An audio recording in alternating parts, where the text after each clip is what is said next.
अब यहाँ आपको कुछ पॉलिटिकल स्टेटमेंट जानने भी जरूरी हैं कि हम नारी सम्मान सशक्तिकरण की बात करते हैं, लेकिन आप सुनिए कि पॉलिटिकल लोग क्या सोचते हैं।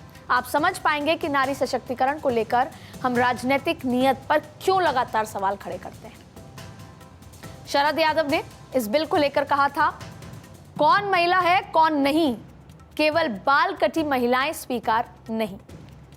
तो मुलायम सिंह यादव ने कहा कि इसका फायदा केवल बड़े घरों की लड़कियों और महिलाओं को मिलेगा, हमारे गांव की गरीब महिलाओं को नहीं, क्योंकि गरीब महिलाएं आकर्षक नहीं होती। तो वहीं लालू प्रसाद यादव ने महिला आरक्षण को सामाजिक न्याय की ताकतों के लिए गंभीर खतरा करार दे दिया। तो ओवैसी उन्होंने भी एक बयान दिया, उन्होंने कहा कि इसे मुस्लिम विरोधी ये बिल को करार कर दिया। अब ऐसी स्थिति में आप सोचिए जरा कि जिस आधी आबादी से चुनावी मौसम में घूम घूम कर पॉलिटिकल लीडर्स चुनाव में वोट मांगते हैं, और अगर समझाएं तो अपनी पॉलिटिकल रोटियां सेकते हैं उनका जिक्र करके, जिस आधी आबादी को कभी सुरक्षा, कभी सिलेंडर, कभी नौकरी, कभी मुफ्त बस सेवा का भरोसा देकर राजनीतिक दल चुनाव में जीत और हार का गुणा भाग भी करते हैं, जिस आधी आबादी को दिए गए सौगातों की सियासी सीढ़ी बनाकर अलग अलग दल सत्ता का सुख भोगने की ख्वाहिश रखते हैं, जब बात उस आधी आबादी की हो, उसकी राजनीतिक हिस्सेदारी की आती है, तो तरह तरह के सवाल खड़े करने लगते हैं।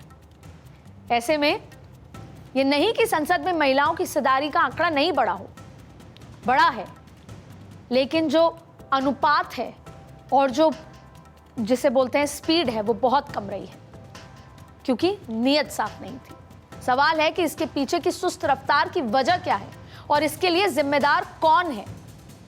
बीते तकरीबन 8 दशकों में महिलाओं की जिंदगी में सामाजिक तौर पर सुधार आए हैं, लेकिन वो महिलाओं की खुद की विल रही है, क्योंकि वो खुद रोज लड़कर अपनी जिंदगी बिता रही हैं। कभी समाज से लड़ती हैं, कभी घर से लड़ती हैं, कभी दफ्तर से लड़ती हैं, और वो आगे बढ़ रही हैं। तो अगर ये सामाजिक सुधार की हम बात करते हैं, तो उसकी सबसे बड़ी जिम्मेदार खुद महिलाएं हैं कि वो रोज लड़ती हैं जंग और फिर आगे बढ़ रही हैं।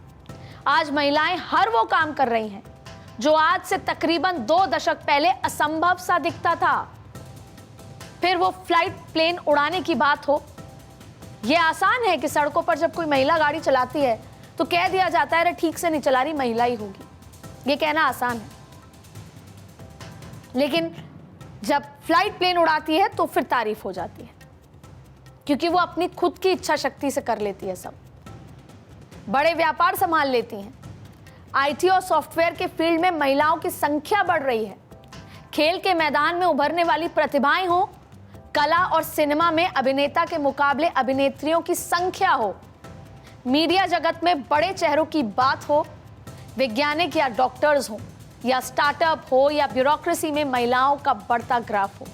और यही आंकड़ा आज हमारे सवाल के जड़ में है कि अगर महिलाएं सब कुछ कर सकती हैं, अगर हर सेक्टर में महिलाओं की हिस्सेदारी की रफ्तार तेज रही, तो इतने सालों तक राजनीति में महिलाएं की जो जितनी भी महिलाओं की जब हम अनुपात और हिस्सेदारी की बात करते हैं, तो उस रफ्तार में कमी क्यों थी, बढ़ोतरी क्यों नहीं आई? क्योंकि जैसा मैंने आपको बोला, हर सेक्टर में महिलाएं आगे बढ़ रही हैं, तो क्षमताओं पर तो सवाल हो ही नहीं सकता। तो ऐसी स्थिति में जब राजनीति की रफ्तार, राजनीति में हिस्सेदारी की रफ्तार कम रही, तो ये तो कहीं ना कहीं मंशा की और नियत की कमी है, और जिससे उसे बढ़ाना चाहिए। अगर मंशा होती, केवल वोट मांगने की बात नहीं होती, तो आज रफ्तार, आंकड़े कुछ और ही कहते। नारी शक्ति वंदन अधिनियम ये कोई सामान्य कानून नहीं है, ये नए भारत की नई लोकतांत्रिक प्रतिबद्धता का उद्घोष है। ये अमृतकाल में सबका प्रयास से विकसित भारत के निर्माण की तरफ बहुत बड़ा, बहुत मजबूत कदम है।